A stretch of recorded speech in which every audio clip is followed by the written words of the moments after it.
Hi friends, welcome to my channel. ఈ వీడియోలో నేను మీకు ల్యాప్టాప్లో విండోస్ 11 ఆపరేటింగ్ సిస్టంలో న్యూ ఫోల్డర్ని ఎలా క్రియేట్ చేయాలో ఎక్స్ప్లెయిన్ చేస్తాను. ఈ వీడియో అయితే ఎండ్ వరకు చూడండి. డెస్క్టాప్ మీద ఎంటీ ప్లేస్లో మౌస్ పాయింటర్ని పెట్టి టచ్ ప్యాడ్లో రైట్ బటన్ పై క్లిక్ చేయండి. ఈ విధంగా ఒక మెనూ ఓపెన్ అవుతుంది. ఇందులో న్యూ పై క్లిక్ చేయండి. ఈ విధంగా ఒక సబ్ మెనూ అయితే ఓపెన్ అవుతుంది. దీనిలో పైన కనిపిస్తున్న ఫోల్డర్ ఆప్షన్ పై క్లిక్ చేయండి. ఈ విధంగా న్యూ ఫోల్డర్ క్రియేట్ అయ్యి టెక్స్ట్ బ్లూ కలర్ లో హైలైట్ అయి కనిపిస్తుంది. ఇప్పుడు కీబోర్డ్ లో బ్యాక్ స్పేస్ కీను ప్రెస్ చేయండి. టెక్స్ట్ డిలీట్ అవుతుంది. ఇప్పుడు ఇందులో ఒక న్యూ నేమ్ టైప్ చేసి ఎంటర్ కీ ప్రెస్ చేయండి.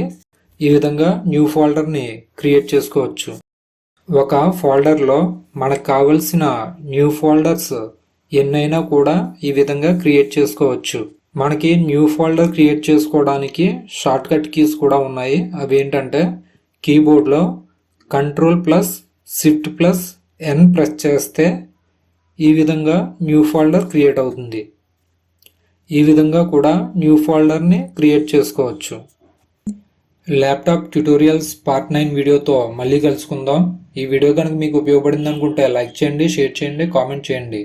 ఇలాంటి మరిన్ని వీడియోస్ కోసం మన ఛానల్ను సబ్స్క్రైబ్ చేసుకోండి. Thanks for watching.